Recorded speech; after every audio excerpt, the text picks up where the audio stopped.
bienvenue du coup sur Raisin d'être. Aujourd'hui, j'ai vraiment le plaisir et l'honneur de recevoir Eliane du domaine Laffage.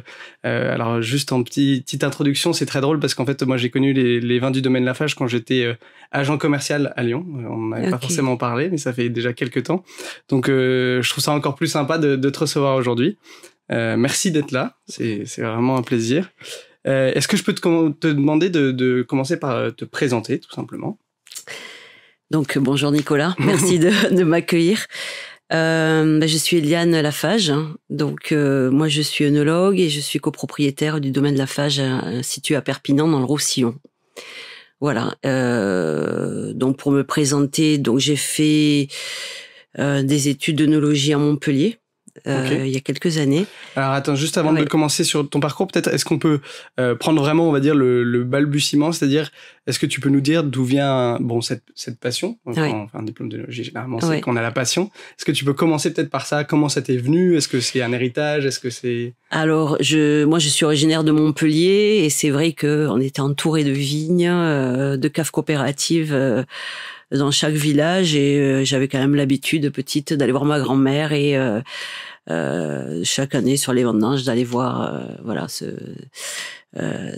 on va dire cette activité saisonnière que sont la réception des raisins et les vendanges, et j'avais aussi un grand-père courtier en vin, voilà, mais j'avais pas de prédominance particulière pour le vin, voilà, ça s'est affiné au fur et à mesure de mes études. Et j'étais aussi très passionnée par les parfums, tout ce qui était senteur. Voilà, j'ai aussi regardé pour faire mes études dans les parfums, et ça a été le vin, voilà. Donc un petit peu l'aptitude au monde agricole et à la vigne de par mon enfance, et puis voilà, la passion des senteurs et des parfums. Ok, ouais, donc c'est marrant parce que c'est une sorte d'héritage, mais qui n'était pas surprésent visiblement. Non, pas du tout. Et un côté entouré par la vigne, presque évident. Et en même temps, un peu les parfums, la passion de l'odeur, la curiosité. Je collectionnais tous les petits flacons de parfums. J'étais capable de reconnaître le parfum qu'avait quelqu'un que je croisais. Ah oui, génial, quand même. C'était assez prédominant chez moi. Et donc, tu as entamé du coup ton parcours avec un diplôme d'œnologie, voilà, c'est ça. Et très rapidement, en fait, dès que j'ai intégré l'école d'œnologie, j'ai eu l'envie de voyager. En fait, ça c'est venu dans ma tête tout seul en me disant, mais il y a du vin en Californie, je vais essayer de partir en Californie. Pardon. Et du coup, voilà, après mes études d'œnologie, je suis partie en Californie. Ensuite, j'ai fait un DESS en Champagne sur le marketing des vins de Champagne.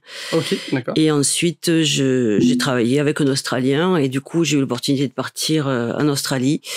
Voilà, en fait, j'ai eu un parcours très rapidement. En fait, j'ai enchaîné sur une vinification en France et une vinification dans l'hémisphère sud. Ok. Voilà. Donc, est-ce que c'était quelque chose de commun? Les gens de tes promos en font partie? Ils sont plutôt restés en France? Non, c'est allé. Parce qu'aujourd'hui, ça allait un petit peu. Il y a quand même une trentaine, 25-30 ans, et c'était pas commun de voyager. Mais bon, c'est vrai que c'est quelque chose qui a été, qui s'est présenté à moi et qui a été une évidence, en fait, voilà, l'envie d'aller voir ce qui se faisait ailleurs, de découvrir d'autres choses, d'apprendre, voilà, ça a été un apprentissage, et ensuite j'ai eu l'opportunité aussi de partir au Chili, voilà, pour des grosses maisons, et du coup j'ai beaucoup travaillé au Chili. J'ai fait cette vinification au Chili, voilà, ça a été aussi voilà, quelque chose que j'ai pas du tout cherché. Autant j'ai voulu partir en pays anglo-saxon, autant le Chili est venu à moi, en fait. Voilà, et on me l'a proposé. On te l'a proposé, c'est ce que j'allais dire, parce que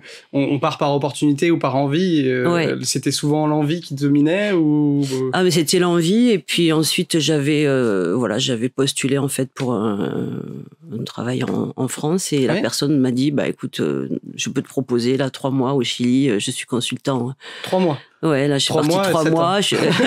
Non, je suis pas restée 7 années, mais je suis partie 7 fois 3 mois, en fait, sur le Chili, voilà. D'accord, ok, c'est sur des missions, en fait, ponctuelles, sur février, mars, avril, sur toute la période des vinifications. D'accord. Et ensuite je revenais en France, et ensuite en parallèle on a commencé du coup avec celui qui allait devenir mon mari, puis mon ex-mari.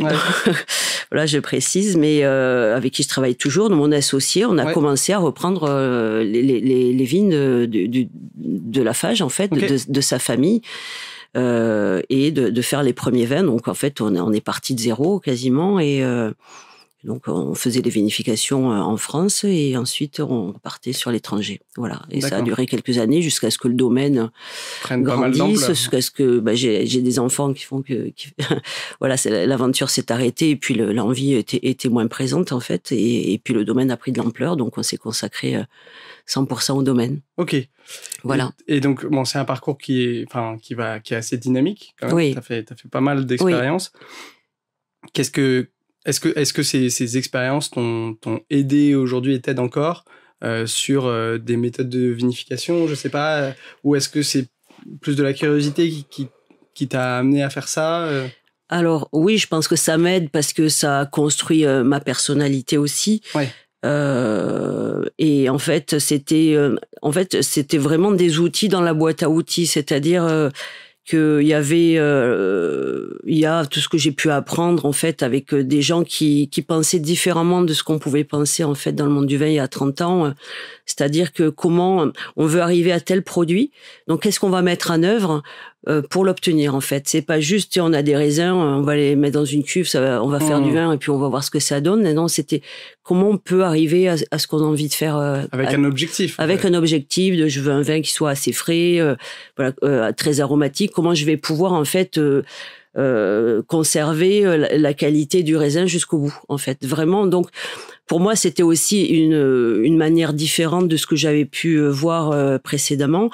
Et en même temps, ces voyages faisaient que quand je revenais, puis après Jean-Marc est venu avec moi, donc je veux dire quand nous revenions, chaque fois on se disait mais waouh, on a une région qui est magnifique, on a des terroirs qui sont magnifiques parce que quand on est jeune, on se dit toujours que ailleurs c'est toujours mieux.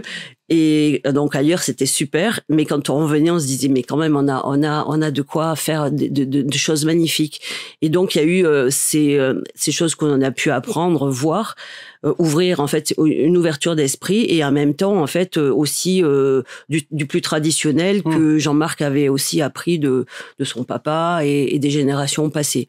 Voilà, des techniques. Mix, voilà, et donc c'était un mix qu'on a pu faire entre on peut travailler de cette manière, on peut travailler de d'autres manières comme on travaillait à l'ancienne, on va dire, ou avec des procédés type la macération carbonique, voilà, et tout ça fait que comment on va faire nous notre propre chemin avec qui nous sommes et ce qu'on a envie de créer de cette belle matière première en fait qu'on a dans une région qui est absolument magnifique et très riche de climat et de terroir. Voilà, avec des vieux ceps, vraiment des vieilles vignes, des choses qui sont magnifiques sur des Carignans et des Grenaches que je connaissais pas puisqu'à la base j'étais montpelliéraine, donc le terroir catalan, je l'ai découvert et j'ai vraiment appris à l'aimer et à voilà, on va dire à le porter au travers des vins, quoi. C'est marrant, on a l'impression que tu as presque un sentiment d'admiration pour la richesse qu'il y a là-bas. Ouais, mais parce qu'elle est réelle, c'est vraiment on a la mer, on a les montagnes, entre les deux, ça fait qu'on peut avoir des vignes très près de la mer et puis des vignes un peu plus en altitude sur des coteaux avec différents terroirs, c'est très riche en fait, très riche. Avant d'arriver du coup sur vraiment le Roussillon et même le domaine Laffage, est-ce que tu peux nous expliquer rapidement ce que c'est que la macération carbonique en 2-3 mots? Alors la macération carbonique, c'est une technique de vinification qui consiste à vinifier des raisins en grappes entières. C'est-à-dire les grappes sont coupées manuellement et elles sont pas du tout éraflées ou pas du tout triturées. En fait, on les met dans une cuve telle quelle que l'on sature en gaz carbonique pour pas que ça, qui est contact avec l'air qui peut piquer le raisin du jus. Ouais. Et ensuite, on met un petit peu de vin en fermentation pour créer aussi l'atmosphère de gaz carbonique. Et on ne va pas y toucher, en fait. On chauffe. Il faut que ça soit chaud, normalement. Et ensuite, on ne touche pas pendant 15 jours, 3 semaines. Il n'y a pas du tout de pigeage ou d'extraction. Et du coup, c'est une fermentation intracellulaire qui a lieu. C'est-à-dire que c'est à l'intérieur de la baie. Il y a très, très peu de jus puisqu'on n'a pas écrasé les raisins. Et du coup, ça va donner des arômes très frais, très primeur, on va dire, quelque chose de très frais. Et ensuite, après, on va presser les raisins et ensuite, C'est presque une étape supplémentaire, en fait. On les presse après aussi. Oui, voilà. Oui, c'est-à-dire qu'il n'y a pas du tout, en fait, de trituration ou de macération, d'extraction de la vendange. Donc, ça crée un procédé différent. Voilà, après, ce phénomène, macération carbonique, on peut faire des semi-macérations carboniques. Après, on peut l'adapter en fonction des raisins, mais ça va donner une partie un arôme très frais, très fruité, type Beaujolais, ou voilà. Donc, ça peut être en combinaison avec une macération traditionnelle très intéressant. Okay. Voilà. Ouais, super intéressant. Merci pour l'explication. C'est clair. Si on arrive sur le domaine Laffage, je pense qu'on peut commencer peut-être un petit peu par on va dire la progression du domaine, c'est-à-dire au moment où vous avez repris le domaine et aujourd'hui. Il s'est passé 20 ans et c'est incroyable ce qui s'est passé. Quoi. C'est une aventure. Deux mots. Ben, en fait, donc, du coup, la famille Laffage était viticulteur depuis cette génération, mais en fait, il n'y avait pas du tout de valorisation bouteille. Comme beaucoup de monde dans la région. Les gens élaboraient du vin, mais soit en coopérative, soit c'était acheté par des négociants. Donc, en fait, le papa de Jean-Marc, avec son oncle, produisait des vins, mais vraiment dans une vieille cave avec un sol en terre battue, les tracteurs au milieu, et c'était acheté par des négoces. Et nous, on a créé les premières bouteilles du domaine. C'est-à-dire, on a dit, tiens, il faut qu'on trouve un nom du domaine. On a cherché, puis on a dit, Laffage, domaine Laffage. Et on a créé vraiment, on est parti de 0 bouteille avec tous les deux, avec le bureau à la maison, et petit à petit, on s'est développé. Alors, de par notre expérience un peu à l'international, et donc Jean-Marc, lui, faisait pas mal de conseils dans différentes caves, notamment en Espagne, à Chablis, etc. Et ça lui a permis en fait de rencontrer des importateurs de vins, et qui ont été intéressés par nous, par ce qu'on faisait, par la qualité de nos vins, et qui ont cru en nous. Et on a démarré comme ça, en fait, sur de l'export. Ok, vraiment donc c'est l'export qui vous a lancé, on va dire. Carrément, parce que finalement, on est des œnologues à la base, donc pas du tout de connaissance ni du commerce, ni vraiment du marché. Donc, les rencontres ont fait que ça nous a ouvert des portes, et on a démarré comme ça, et doucement en fait, et marché américain en premier, ensuite un peu l'Allemagne, la Belgique, et au fur et à mesure des rencontres, et puis des différentes médailles, ou des opportunités qui font que quelqu'un vous rencontre, croit en vous, aime, et on s'est développé, donc petit à petit. Donc au départ dans une vieille cave qu'on avait toute rénovée, pour avoir un peu de technologie quand même, pour faire des vins comme on avait envie de les faire. Et puis des reprises de vignobles. Le premier, c'était un vignoble qui est dans les Aspres, qui s'appelle Le Vignon, qui était vraiment un vignoble tout en courbe de niveau, magnifique, qu'on a remonté en fait. Jean-Marc, son papa, c'était des cèpes qui étaient vraiment très très fins, un peu en déperdition, et par contre qui est un terroir magnifique, qu'on a remonté, qu'on a commencé à faire des vins avec ça, et ça s'est développé petit à petit. Un des axes, c'est 2006, on a repris un mas qui s'appelle Mas Miraflore, où on est aujourd'hui.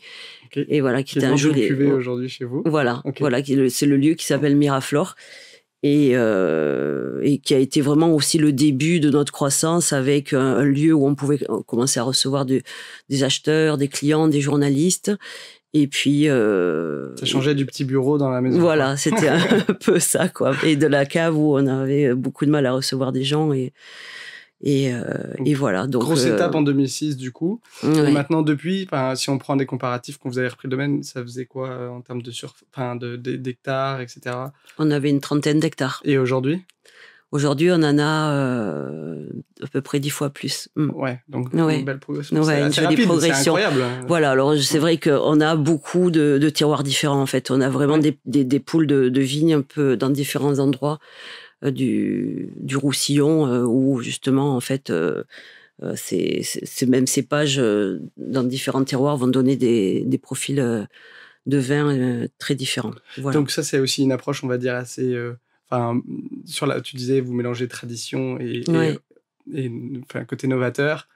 cette idée de terroir, de localité, oui, etc. Tout à fait. C'est assez traditionnel. Ça, vous l'avez gardé et ça fait partie de votre identité d'avoir des terroirs ciblés. Voilà. Après, ce qui est différent, c'est qu'on a vraiment cette mosaïque de terroirs. C'est-à-dire qu'on est présent un petit peu partout, mais parce que chaque endroit va donner des profils différents.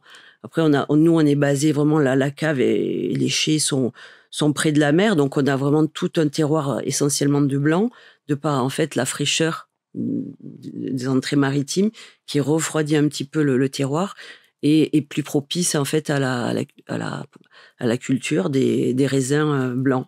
Voilà, parce que les raisins blancs, on va chercher plus de l'acidité, de la fraîcheur et des arômes primaires du fruit qu'on veut essayer de conserver. Et ensuite, on a plus des rouges sur l'intérieur des terres, sur des terroirs un petit peu plus chauds ou sur de l'altitude aussi pour avoir la fraîcheur de l'altitude. Ok, voilà. D'accord. Ouais, donc ça fait une palette assez intéressante. Une palette très large, ouais. Ouais. Donc vous avez des styles de vin aussi assez divers, on va dire, dans l'ensemble des vins que vous présentez, quoi. Voilà, avec des profils différents, voilà, des élevages différents, des profils de raisins différents, des manières de les vinifier différentes, de les élever différemment et voilà. Du coup, on a une large gamme, ouais, carrément, ouais, c'est ça. Oh, c'est sympa, ça, d'arriver à présenter un vin qui correspond à tout le monde, on va dire. Dans la gamme, presque ça. Ouais, je pense que tout le monde peut trouver son bonheur chez nous. Et puis voilà, c'était vraiment dans cette passion. Alors Jean-Marc a vraiment cette passion de la terre, des terroirs, de rechercher toujours l'endroit qui va faire que c'est différent, que ça amène plus de fraîcheur, plus d'aromatique, plus de voilà.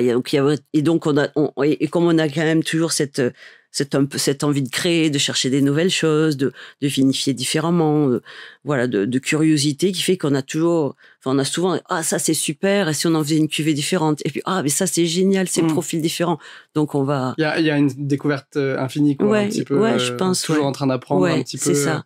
Ça reste quand même dans notre ADN à tous les deux d'avoir envie toujours d'avoir cette émulation qui fait que tiens, si on faisait quelque chose un peu différent, et puis voilà. Et puis de suivre aussi voilà, notre évolution à nous, l'évolution du marché, l'évolution un peu de la transformation, l'évolution de la vie en fait tout court. Hein. Ouais, rien n'est figé. Oui, les styles de vin aussi, les préférences évoluent un petit peu aussi, donc oui, tout à fait. C'est aussi intéressant de comprendre ça, quoi. Ouais. C'est cette approche du coup plus, on va dire, nouveau monde. Qui est de dire on va vers l'objectif, comme tu disais, et là vous pouvez le faire et aussi suivre un petit peu les... Alors, on va vers l'objectif. Ça, c'est vrai que c'est un petit peu ce qu'on avait appris. Après, parfois, voilà, le vin, ça reste quelque chose de vivant qu'on maîtrise pas complètement, et heureusement. Et du coup, on a parfois, voilà, des choses qui sortent. Enfin, c'est pas qu'on sait pas comment, mais voilà, on peut avoir des raisins qui vont donner une année une superbe cuvée. Voilà, et ça fait partie des choses, et l'année d'après, ça va être un petit peu moins bon. Donc c'est vrai qu'il y a des années où on va se dire, tiens, ça, on va le mettre vraiment en avant parce que c'est super, et voilà. Donc voilà, il y a un côté où on cherche à voir des choses, et puis d'un autre côté où voilà, la nature va donner des choses différentes, et parfois des jolies surprises, parfois des moins jolies. Et donc des jolies, on apprend aussi pour aller vers... voilà, comment cette année-là, on a un super raisin qui donne une super cuvée, donc on va suivre aussi comment c'est arrivé là aussi. Il y a un côté assez humble qu'on a en fait vis-à-vis de ça, quoi, quand on n'est pas capable de prédire vraiment, ou même si on veut avoir ce résultat, c'est ce sentiment un peu d'impuissance, c'est assez fort quand même. Ah oui, parce qu'il y a une partie que l'on maîtrise, parce qu'effectivement l'œnologie aujourd'hui, il y a des connaissances dans ce qui se passe dans une fermentation, dans la viticulture, etc. Donc on a des connaissances, et heureusement.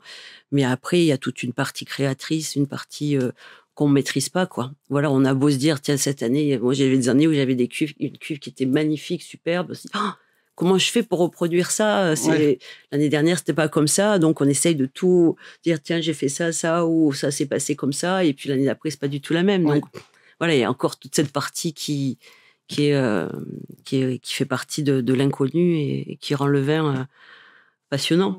Voilà. C'est ça, c'est vibrant aussi, quoi. Ouais, carrément, voilà. Et si on parle un peu de répartition aujourd'hui, vous faites plus de rosé, tu m'as parlé pas mal de blanc, c'est quoi la répartition un petit peu? Alors c'est vrai que ces dernières années, le rosé a pris pas mal de place. Je veux dire qu'il y a 10 ans ou 11 ans, quand on a créé Miraflore, on faisait vraiment quasiment pas de rosé. Puis aujourd'hui, le rosé représente une grosse partie de nos ventes. Ok.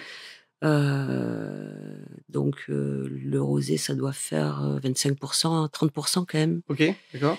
Et après,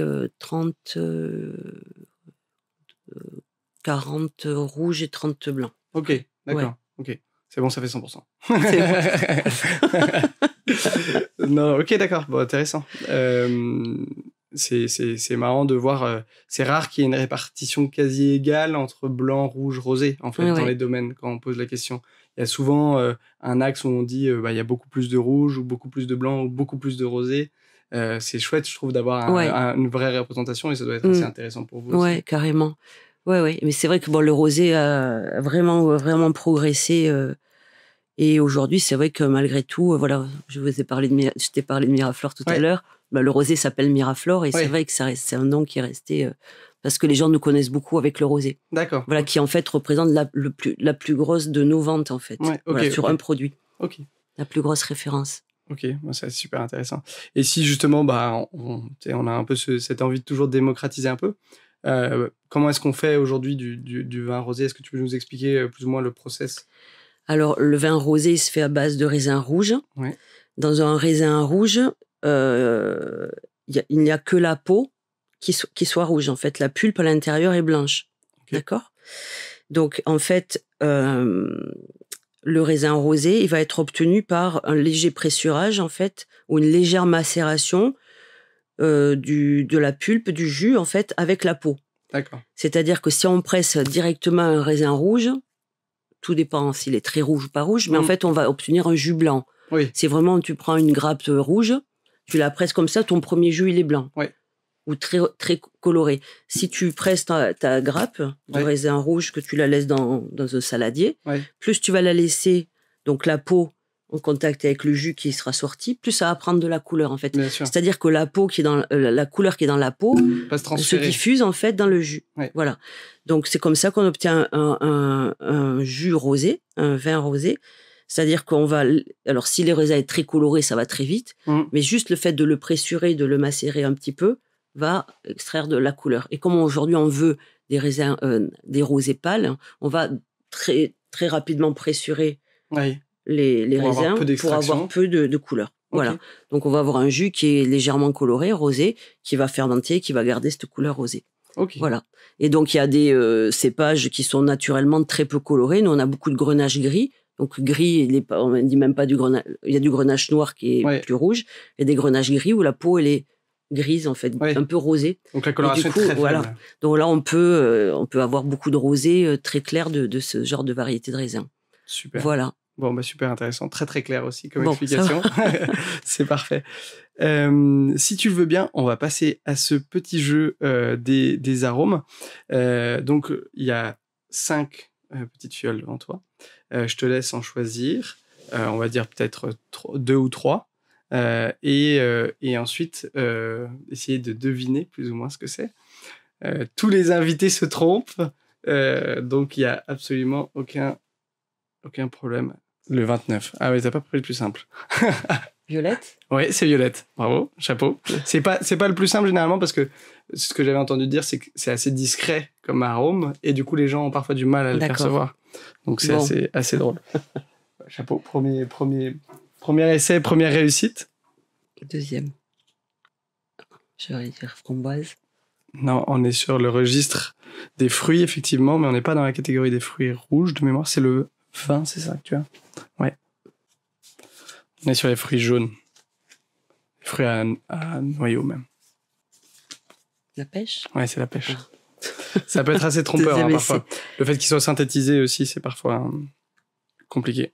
Bon, en tout cas, chapeau bas. Deuxième réussite. Pour l'instant, c'est un sans faute. C'est la première fois que ça arrive, donc... J'avais dit la framboise. Oui, bon, après... Généralement, j'ai pris des arômes qu'on peut retrouver dans les vins du Roussillon, de manière générale. La concentration est très forte. Ouais. J'adore. Alors, je dis, c'est pas du citron, mais... On est dans les agrumes, effectivement. Pamplemousse. Ouais, c'est ça. Ah. Chapeau. Alors là, bravo. Non, mais très impressionnant. Ouais. C'est le pamplemousse, ouais, c'est assez marquant. Mais c'est marrant, la capacité... citron, quand même. C'était pas loin. Ouais, citron, pamplemousse. Je savais que c'était pas citron, c'était pas aussi aigu que le citron, ouais. Ouais, bah Non, mais chapeau. Première fois que ça arrive, donc cool. C'est incroyable. Attends, je vais faire l'autre. Et d'ailleurs, je précise du coup, ce jeu des arômes, on peut le proposer aujourd'hui, puisque en fait, le Nez du Vin est partenaire du podcast, et c'est grâce à eux qu'on a ce petit jeu, on va dire, aujourd'hui. Donc merci à eux pour leur contribution. C'est plus du fruit rouge, non? Non, fruit, et c'est pas rouge. C'est la même erreur que tu fais, c'est exactement c'est fruit à noyer aussi. C'est l'abricot, celui-là. L'abricot, j'allais dire l'abricot, mais c'est pas évident. Celui-là. La peur de se tromper, en plus, à chaque fois, c'est horrible. Bon, bah, en tout cas, chapeau. On a parlé un petit peu du passé, on n'a pas trop parlé du présent, en dehors du fait que ça avait énormément grandi, de la répartition un petit peu. Est-ce que tu peux nous parler un petit peu de ce millésime 2022 qui a été embouteillé il n'y a pas longtemps pour certaines références?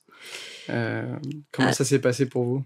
Alors, millésime 2022, on a eu un joli millésime sauvé par beaucoup d'eau au mois d'avril, au printemps dernier. Ouais. Ok. Voilà, qui a permis en fait à la vigne d'arriver avec un joli équilibre, on va dire, pour la récolte, parce qu'on a eu un été quand même qui était relativement chaud. Donc, on a eu un millésime qui a démarré très tôt, parce que nous, il faut savoir qu'on a démarré le 3 août, le 4 août. Wow, voilà. C'est tôt, hein? C'est très tôt. Ouais. Et voilà, après de jolis aromatiques, on va dire. Alors, on n'a jamais de problème en général sanitaire chez nous. Oui. C'est dû à quoi? À Tramontagne? Voilà, Tramontagne, on a rarement, on a peu de pluie, même pas assez, donc qui peuvent venir abîmer. Aujourd'hui, on a plus un problème de sécheresse que de pluie. Voilà, et puis après, on fait aussi quand même beaucoup de travail au vignoble pour essayer d'amener les raisins au mieux. Donc, on a un joli millésime. Là, tout ce qu'on a mis jusqu'à présent, on a embouteillé quasiment tous nos blancs et rosés. Enfin, en tout cas, au moins les premières mises. Voilà, avec un millésime un petit peu plus rond, on va dire, que les autres années, dû au fait où il y a un petit peu moins d'acidité, donc plus de chaleur, petit peu plus de chaleur, mais avec de jolis aromatiques. On est content sur des blancs et les rosés, et ensuite sur les rouges, bon, on est encore en élevage, mais on a de jolies concentrations et de jolies matières, voilà, avec de belles maturités aussi. Et donc on est plutôt content sur ce millésime-là. Oui, donc globalement, rouge, blanc, rosé, vous êtes content des résultats qui sont sortis. Oui. Et sur la partie rouge, du coup, généralement, vous la sortez un petit peu fréquent, parce que là, les blancs et les rosés commencent à être sont déjà c'est ça. Les rouges. Alors les rouges, on a une cuvée qui s'appelle la Rétro, qui est un vin avec peu d'alcool, qui a déjà été mis en bouteille sur 2022. D'accord. Et ensuite, on va démarrer, je pense à peu près après l'été, septembre, sur les premières cuvées.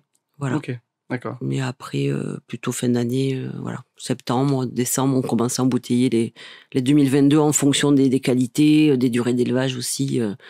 Voilà, et puis on goûte, et puis en fonction de voilà, est-ce que c'est prêt, est-ce que c'est pas prêt.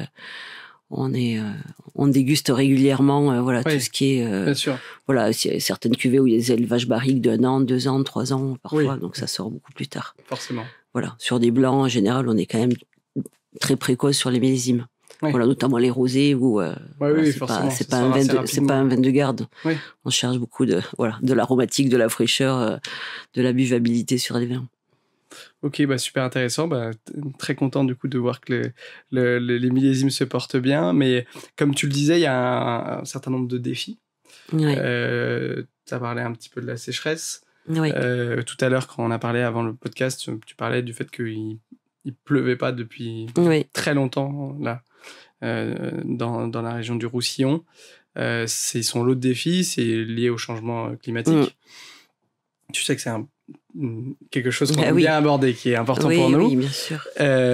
Comment est-ce que vous faites aujourd'hui pour essayer de lutter contre ce réchauffement climatique et de travailler avec cette sécheresse qui arrive, et malgré vous, on va dire. Ouais. Alors c'est vrai que ça fait partie des enjeux importants sur lesquels on a commencé à réfléchir depuis un petit moment maintenant. Alors c'est vrai qu'on voit que ça s'accélère quand même, et que là, effectivement, depuis le mois d'avril dernier, on n'a quasiment pas eu de pluie, donc quasiment pas c'est très très compliqué. Donc en fait, il y a des axes de réflexion qu'on a entamés il y a quelques années. Notamment, alors on va parler de la viticulture régénérative. Aujourd'hui, c'est vraiment notre point, enfin d'approfondissement, de recherche, de mise en place également. Tu peux nous parler de ce que c'est que Alors la culture régénérative, quelque part, c'est la vie des sols. Voilà, quelque part, c'est aussi comment cultiver de l'eau, on va dire aujourd'hui. Donc comment amener plus de vie au sol, comment capturer en fait l'eau. Voilà, c'est aussi dans un environnement global de biodiversité, de régénération des sols. Régénératif, c'est régénérer les sols, amener davantage de vie au sol pour capturer de l'eau, pour capturer de la matière organique et faire que la plante, en fait, naturellement, va mieux vivre. Voilà. Donc, des axes, ça va être, on a beaucoup travaillé sur le biochar, notamment. Alors, c'est du carbone, en fait, qui est issu de la combustion anaérobie de la matière organique et que l'on va produire ou, en fait, épandre dans nos vignes pour venir essayer de capturer l'eau. C'est quelque chose avec du compost qui va aussi aider le sol à capturer le peu d'eau que l'on peut avoir et à amener de la matière organique et à donner plus de vie au sol, plus de biodiversité. D'accord. Voilà. Après, on travaille donc sur cette viticulture régénérative sur de l'enherbement. En fait, aujourd'hui, on a plus de 100 hectares qui sont sur des couverts végétaux qui vont amener du drainage au sol, de la matière organique aussi. Voilà, on a aussi on travaille sur de l'éco-pâturage aujourd'hui. Cette année, tout l'hiver, on a eu des moutons, donc on a testé avec des bergers aussi pour. Alors les moutons, ils vont tondre la vigne, ils vont aussi avec leurs excréments amener de la biodiversité. Voilà, de la fertilisation pour que la plante se porte mieux. Voilà, on travaille sur les haies, on essaye de mettre des haies aussi pour pallier à la tramontane. On va qui apporte de la sécheresse elle aussi, en fait, c'est ça. Voilà, qui sèche beaucoup parce que parfois le peu de pluie qu'on a, elle est balayée par 3 jours de tramontane très forte. Voilà, on essaye aussi. Alors, il y a l'évapotranspiration de la plante. Alors, je suis pas une spécialiste du vignoble, mais en tout cas, on réduit un peu les surfaces foliaires. C'est-à-dire qu'avant, on mettait des surfaces foliaires, des canopées très très hautes, avec beaucoup de feuillage exposé, donc qui fait que la plante transpirait beaucoup. Donc aujourd'hui, on les réduit un petit peu. On les fait un petit peu plus larges de manière à ce que les feuilles viennent couvrir les raisins. Donc pour éviter que le soleil vienne taper directement sur les raisins. Donc c'est un système de taille ou Voilà, c'est un système de taille et de canopée, comment on appelle ça, de canopée. J'arrive pas à trouver le mot. C'est assez clair, en fait, le but. Voilà, et aussi faire que la plante transpire moins. En fait, c'est comme nous. En fait, si on va faire du sport en plein soleil, on va un petit peu plus transpirer, donc on aura besoin de plus d'eau. Donc la plante, en fait, si elle a un peu moins de feuillage, un peu plus d'eau dans le sol, elle va moins transpirer, donc elle va garder un petit peu plus d'eau. Voilà, ça c'est des axes. Donc aujourd'hui, on fait partie aussi. Alors il y a un organisme qui s'appelle l'IWCA, c'est International Winery for Climate Action. Donc on participe. Donc c'est Miguel Torres en Espagne qui a initié ça avec Jackson aux États-Unis. Et donc on est partenaire de cette association. Et donc on travaille aussi aujourd'hui sur tout ce qui est bilan carbone. Alors on investit beaucoup là-dedans aussi pour justement comment réduire aussi nos émissions de carbone. Parce qu'il y a deux pans, on va dire, c'est comment trouver une solution à ce changement climatique et comment on fait pour réduire notre impact aussi. Quoi. C'est ça. C'est 2 pans différents. Donc, alors pour revenir sur le bilan carbone, on va dire, j'ai perdu le fil de ce que je voulais dire. Il n'y a pas de problème. Voilà. Après, il y a aussi, on travaille beaucoup avec, on a un partenariat avec Supagro Montpellier, avec un professeur qui s'appelle le professeur Deloire, donc sur l'irrigation, sur comment, alors si on peut irriguer aujourd'hui, parce que irrigation veut dire avoir accès à l'eau. Donc c'est aujourd'hui, je sais même plus si on aura accès un petit peu à l'eau, mais c'est-à-dire aussi réfléchir à comment on pourrait utiliser un petit peu d'eau, à quel moment on pourrait amener de l'eau pour que ça puisse permettre à la plante de vivre. Voilà. C'est le minimum. Parce qu'on peut imaginer, quand on parle d'irrigation à tout va, c'est pas le cas. Mais aujourd'hui, dans tous les cas, si on veut produire de la vigne ou produire de l'agriculture, il faut de l'eau. Et s'il n'y a pas d'eau, il n'y a pas de vie. Donc, il faut, on imagine quand même qu'on va avoir un petit peu de pluie. Mais si on travaille aussi, du coup, sur des axes d'irrigation avec, en se disant, si on apporte un petit peu d'eau à une telle période, on permet à la plante, en fait, juste de continuer à pousser et de lui permettre d'amener le raisin à maturité dans de bonnes conditions. Voilà. Donc, on travaille là-dessus. Voilà. Ça fait déjà beaucoup de chantiers. Ouais, il y a pas mal de chantiers. Beaucoup de chantiers, en fait. Voilà. En parallèle à mener. Et après, il y a aussi l'axe où on se dit aujourd'hui, finalement, l'avenir, s'il y a vraiment, c'est des cépages, en fait, des nouveaux cépages hybrides. Donc, l'INRA travaille beaucoup depuis plusieurs années là-dessus, sur quels sont les cépages de l'avenir, on va dire, aujourd'hui, qui vont, on leur dit pas résistant à l'eau, on dit tolérant, en fait, à la sécheresse. C'est-à-dire que résistant à la sécheresse, ça n'existe pas, il n'y a pas d'eau, il n'y a pas de vie. Mais en fait, sur des cépages qui vont demander très très peu d'eau, beaucoup moins d'eau, et des cépages aussi résistants aux maladies. C'est-à-dire qu'il y a des cépages aujourd'hui qui sont quasiment résistants à l'oïdium, au mildiou, à 50, qui permettraient vraiment d'aller au-delà du bio. C'est-à-dire de ne plus utiliser ni de cuivre, ni de... bien sûr. Ni de soufre, en fait, pour voilà, c'est vraiment des axes. Et aujourd'hui, finalement, l'avenir, je pense qu'il va aussi passer par réencépager. Oui, l'innovation au niveau cépage, on va dire. Voilà. Sachant qu'en fait, aujourd'hui, les crises viticoles qu'il y a eu, style phylloxéra, etc., ont été résolues par des hybridations et des nouveaux cépages, en fait. Des plats américains.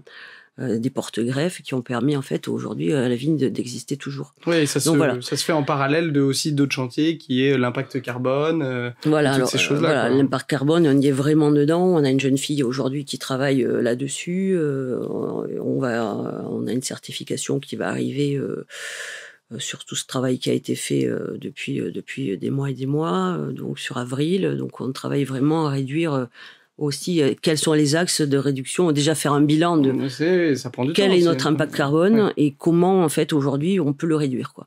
Voilà. Donc c'est un vrai chantier et une vraie priorité pour le domaine Lafarge aujourd'hui. C'est une priorité, voilà. C'est une vraie priorité, que ce soit au niveau du vignoble, au niveau de l'entreprise, et je pense qu'on n'a pas le choix aujourd'hui. Et c'est vrai que il y a eu un éveil des consciences qui se fait depuis plusieurs années et qui aujourd'hui finalement on est vraiment à fond là-dedans. Et tu vois ça de manière générale dans le Roussillon aussi. Vous êtes plutôt, on va dire, figure de proue. Vous emmenez les gens autour de vous en essayant de les mobiliser aussi. C'est quoi le...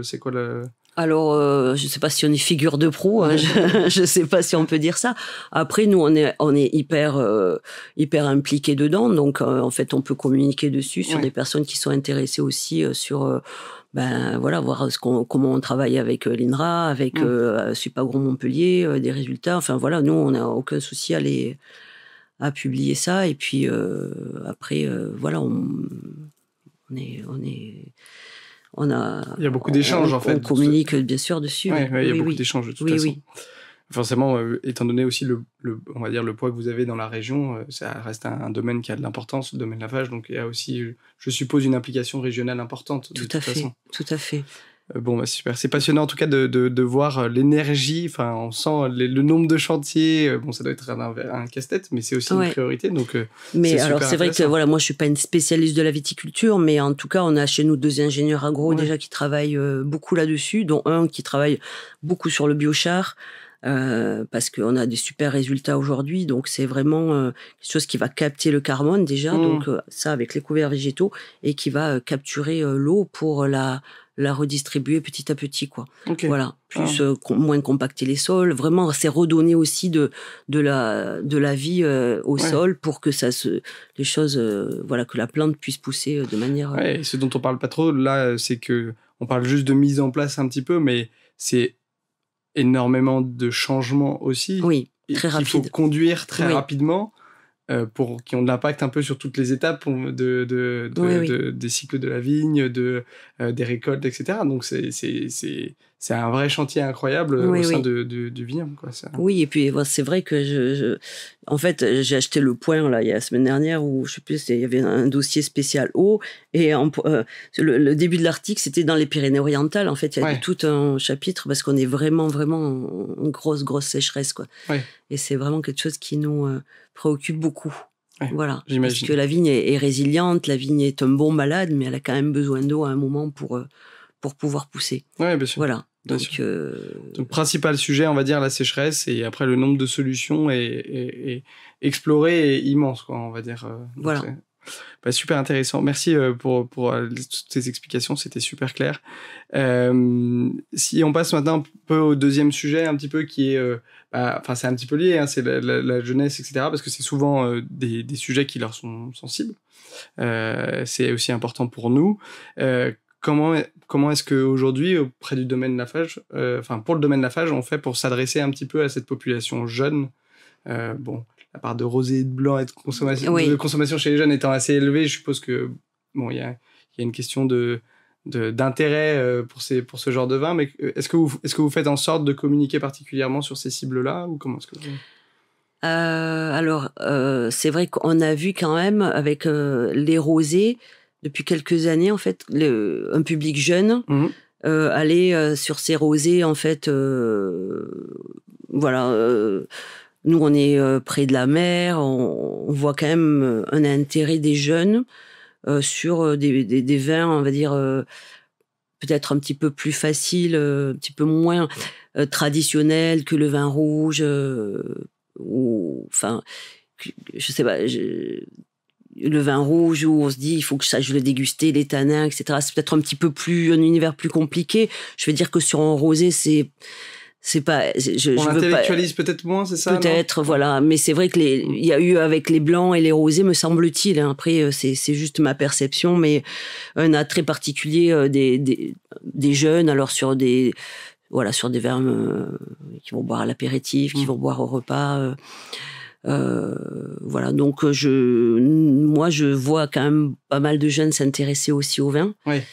Mais peut-être parce que c'est peut-être plus accessible sur un vin rosé que sur un vin rouge qu'on va peut-être carafer, devoir décrire. En fait, moi souvent les jeunes disaient mais je sais pas du tout déguster, donc non je veux pas boire ce vin. Non. Alors sur un vin rosé c'est peut-être plus facile d'accès. Oui. Okay. C'est plus ça. En fait, j'ai l'impression que ce que tu décris, c'est aussi les jeunes veulent quelque chose de plus simple quand ils ne savent pas. En fait, il y a aussi cette espèce de stress de se dire je sais pas comment faut faire, j'ai peur de mal faire, etc. C'est ça. Qui n'est pas si grave. Alors il y a une éducation bien entendu, mais aussi bien sur le vin rouge que sur le vin blanc ou sur le vin rosé, on peut arriver et déguster de manière plus ou moins simple. Oui, et puis en fait, ce que j'aime dire, c'est que le vin, c'est du plaisir, en fait. Oui. Vraiment, c'est pas dire, tiens, il faut que je reconnaisse un tel ou tel arôme. C'est, est-ce que ça me plaît? Est-ce que ça me parle? Est-ce que ça me fait vibrer? Est-ce que je prends du plaisir à le sentir? Est-ce que je prends du plaisir à le boire? En fait, la notion, elle est vraiment là. Oui. C'est-à-dire, après, pouvoir décrire, c'est un plus. Moi, je trouve que c'est plus un plaisir de dire, tiens, je reconnais un tel arôme. En fait, voilà, c'est un jeu comme on peut le faire là. Après, parce qu'il n'y a pas... moi, je déguste tous les jours. J'élabore des vins, ça fait 25 ans. Mais je reste très, très humble par rapport à la dégustation parce que, c'est pas 1 + 1 = 2. Ouais. C'est très subjectif. Ça dépend de votre humeur aussi. Parfois, je peux déguster un vin, le trouver d'une certaine manière, revenir le lendemain, le trouver différent. Même moi, je me dis, mais c'est... Ouais. Voilà, donc c'est des perceptions, et pouvoir mettre des mots sur des perceptions, c'est pas quelque chose de facile. Moi, je vais décrire un vin à ma manière, et vous allez le décrire différemment, et peut-être vous voulez dire la même chose et vous n'allez pas mettre les mêmes mots dessus. Donc il faut rester, ça reste un univers de plaisir, un univers de senteur, de sens, et c'est y trouver du plaisir là-dedans, vraiment. Hein. Oui, bien sûr. Vraiment. Oui, la notion de plaisir est numéro 1. Pour moi, elle est numéro 1, c'est-à-dire après que vous sachiez le décrire. Quelque part, on s'en fiche. Oui, c'est plus. Est-ce qu'on a envie de le faire ou pas? Si tu as envie de l'apprendre, ça s'apprend. Après, c'est plus tu vas déguster, plus tu vas trouver des choses. Ouais. Et puis c'est subjectif, les seuils de perception de l'un et de l'autre. Et puis parfois, ça va te rappeler, ah tiens, ça, j'ai senti l'autre jour quand je suis passée, je sais pas moi, devant des mimosas, j'ai senti ça, et ça me rappelle ça, quoi. Ouais. Donc ça amène aussi à à des souvenirs. Enfin voilà, moi je trouve que le vin, il y a tout un univers magique de senteur, de perception, de plaisir, de partage et de voilà. C'est marrant, j'ai l'impression que il y a la passion qui parle d'un coup. Mais parce que je trouve ça magique, vraiment, tu vois, c'est. Enfin voilà, j'adore ça quoi. Ouais, vraiment parce que le vin, voilà, ça fait et parfois c'est un vin va être magique parce que il y a un événement tête à tête avec une personne et puis ce vin-là être se souvenir de ce vin ce jour-là et puis voilà. Ouais, donc ça amène à voilà. Et c'est pour ça le vin c'est aussi ça quoi. Ouais. Ça fait voyager. C'est des expériences, on peut dire. Ouais. Et puis ça, c'est marrant, mais l'humilité que tu avais quand tu as senti les quelques arômes, ça fait 25 ans que tu es dans le monde du vin. C'est aussi une manière de démontrer, notamment aux jeunes qui ont un petit peu peur, mais en fait, n'ayez pas peur, c'est pas grave. Non. Même les experts se trompent. Carrément. Et d'ailleurs, est-ce qu'on peut se tromper étant donné qu'il y a énormément de subjectivité? Donc, c'est ça. En fait, il faut prendre ça avec aussi un petit peu de légèreté. Oui, tout à fait. Et le voir comme un jeu, comme tu disais. Ouais. Après, souvent, c'est des familles aromatiques aussi. Oui. On peut être dans les fruits rouges, dans les fruits, comme tu disais, les agrumes. Après, parfois, dans des notes plus empyromatiques, plus caoutchouc, plus café, plus torréfié. Ouais. Donc, il y a des familles. Après, voilà. Et puis, notre travail au quotidien, c'est pas d'aller décortiquer l'aromatique non plus à chaque fois. C'est aussi de pouvoir décrire un vin sur son intensité, sur... est-ce qu'il est rond, est-ce qu'il est gras, est-ce qu'il est tendu et comment je vais l'équilibrer quoi. Voilà, okay. Est-ce que j'en ai un qui va être beaucoup plus très maigre et puis l'autre qui va être beaucoup plus gras, un qui va être un peu plus étalonné mais avec une puissance en bouche, d'autres très très intenses sur un type d'arôme très particulier et comment je vais pouvoir combiner ça pour faire quelque chose qui paraît équilibré en fait, qui paraît équilibré à moi. Oui, et qui parce que la notion d'équilibre elle est très personnelle en fait. Allez, bon après il y a normalement des constructions en fait, l'équilibre c'est l'attaque, la longueur, la puissance en fait c'est comme on va dire j'aime bien décrire un humain, une personne en fait sur la colonne vertébrale qui va être l'acidité qui va tenir le vin et puis autour qu'est-ce que j'y mets, est-ce qu'il est maigre, est-ce qu'il est gras, est-ce qu'il est rond, est-ce que voilà toutes ces choses qui font est-ce que c'est long en bouche, est-ce que c'est court, est-ce que voilà, mais donc du coup voilà, il y a des constructions mais je pense qu'elles sont un peu la description est assez personnelle. Bien sûr, pour l'exprimer. Et après voilà, nous on est une équipe d'œnologues aussi, c'est intéressant, mais on a pris un peu la manière à chacun de même vocabulaire en fait pour pouvoir se comprendre. Donc là, en fait, quand on déguste régulièrement avec une personne, on se cale sur le vocabulaire qui correspond à la sensation en fait. Oui, on finit par comprendre. Okay. Voilà. Tel mot, c'est pour si moi je dis qu'il est court, si moi je dis qu'il est maigre, ça veut dire ça. Voilà. D'accord, ok, c'est intéressant. Et c'est vrai qu'en fait, on parle très souvent d'arômes. Quand on commence à s'initier au vin, mais en fait, il y a aussi toute cette sensation en bouche qui s'analyse et qui est hyper importante aussi, quoi. Tout à fait. Donc c'est intéressant aussi d'arriver à mettre des mots sur la longueur, ce genre de choses, l'acidité qu'on ressent, la salivation, par exemple, qui est généralement une conséquence de l'acidité. Non, c'est vraiment passionnant et c'est vraiment un sujet sur lequel on pourrait parler assez longtemps, mais oui, pour faire simple, en fait, le conseil qu'on peut avoir, c'est de dire commencer par des familles d'arômes. Oui, tout à fait, c'est ça. Pour s'initier et se dire, ok, je ressens, bon, ça c'est plutôt des fruits rouges. Voilà, l'intensité, est-ce que c'est très intense ou non, il n'y a pas beaucoup. Et puis après, voilà, et puis les familles d'arômes, est-ce que je ressens une famille, est-ce que c'est plutôt dans du boisé ou plutôt dans du fruit ou plutôt dans de la fleur. Voilà, ou je sens rien et puis je sens rien quoi. Et puis tant pis, ça sera pas pour aujourd'hui. Voilà, ou j'identifie rien, moi ça m'a voilà, des fois je dis OK, j'identifie pas grand-chose dans ce vin là quoi. Oh, c'est super. Et voilà, et sur les jeunes, après nous on a aussi une équipe qui est très jeune. Oui. Voilà, et alors après c'est les réseaux sociaux, c'est communiquer Instagram, les réseaux sociaux, bon, c'est pas trop ma partie, mais en tout cas des équipes jeunes qui voilà, la vidéo aussi aujourd'hui on a beaucoup vu que le monde a évolué sur la fiche technique papier, ensuite il y a été la fiche technique internet et puis maintenant c'est voilà les clients demandent de faire beaucoup de vidéos, de contenu vidéo, voilà, après le packaging est important aussi dans le monde du vin aujourd'hui. Surtout si vous avez pas mal de vins à l'export en plus. Ouais, l'export, le marché. Après, c'est rendre aussi, il y a le contenu et le contenant. Et c'est aussi dire, voilà, j'ai un joli...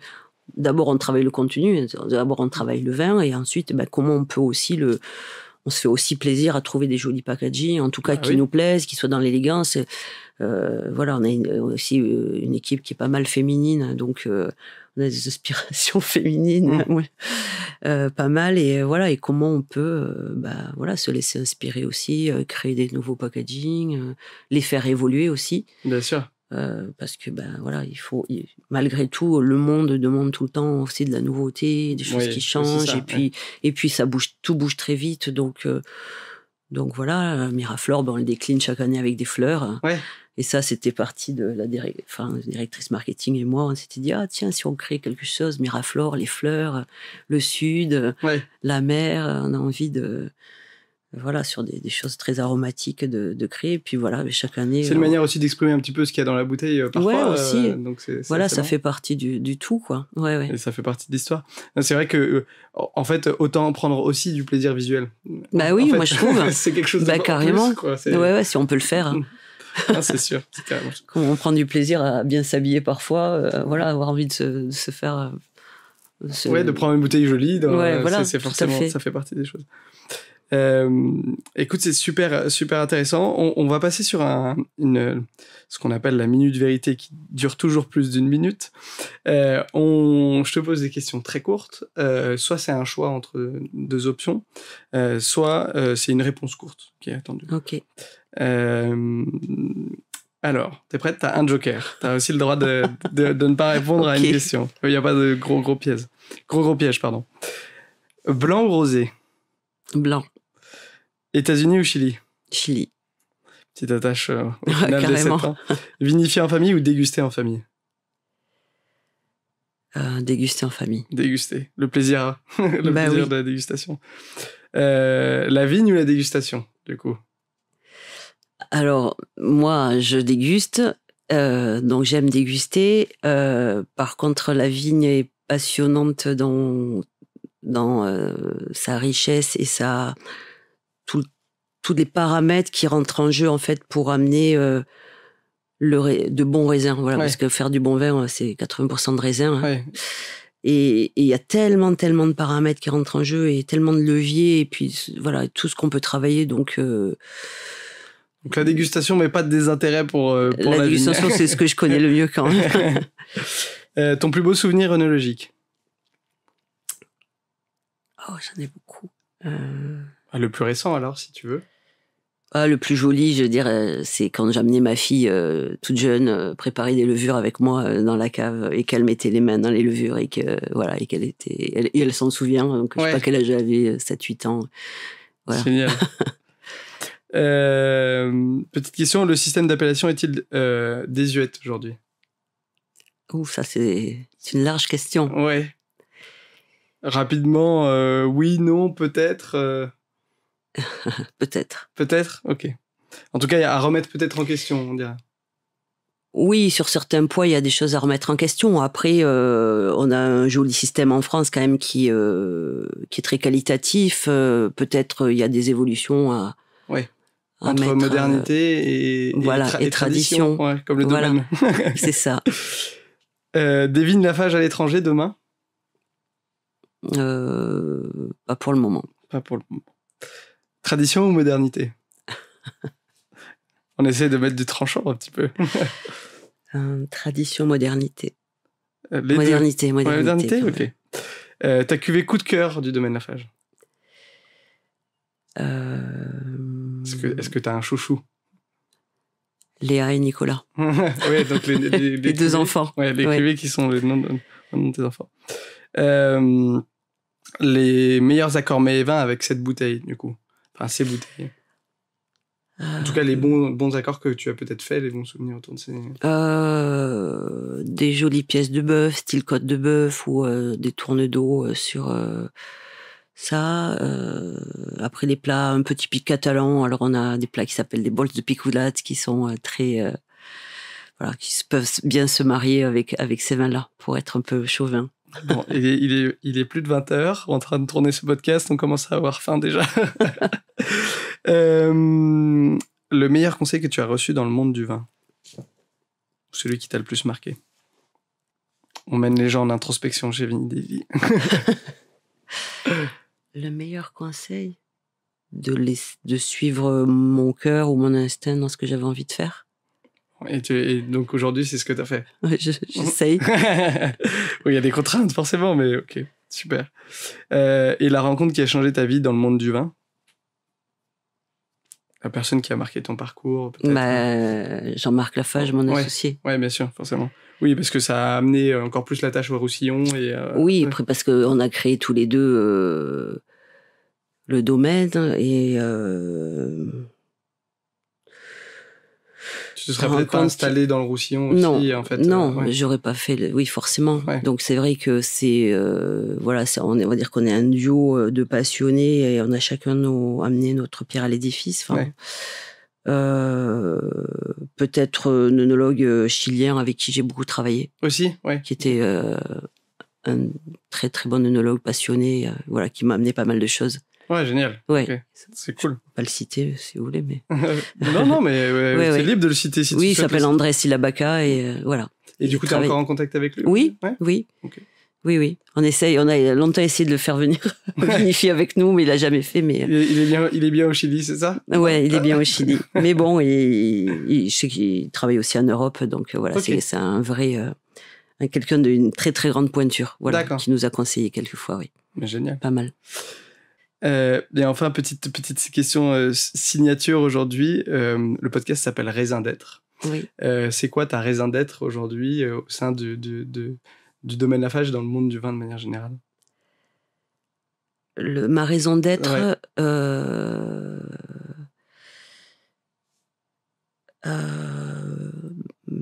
de continuer, voilà,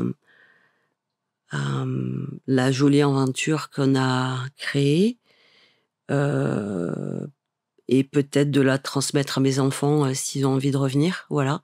Okay. Donc c'est une aventure familiale, hein. C'est une aventure de passion, ils ont grandi dedans, et je sais qu'ils sont toujours passionnés aussi à leur manière, avec de leur jeune âge, de ce que l'on fait, et fiers de ce que l'on a fait. Voilà, donc l'envie, c'est de continuer le domaine et peut-être de transmettre. Ouais, voilà. Vraiment d'accompagner s'ils reviennent et j'espère qu'ils reviennent. Voilà. Ouais. En tout cas, de continuer, continuer l'aventure, l'aventure Lafage. Voilà, de continuer de continuer à avoir le plaisir d'élaborer des vins, de donner du plaisir aux gens et puis de transmettre à mes enfants. Bon, voilà.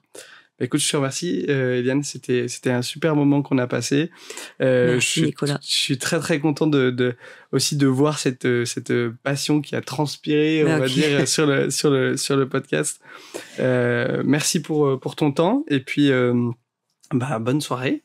Également, merci à toi de m'avoir accueilli. À bientôt.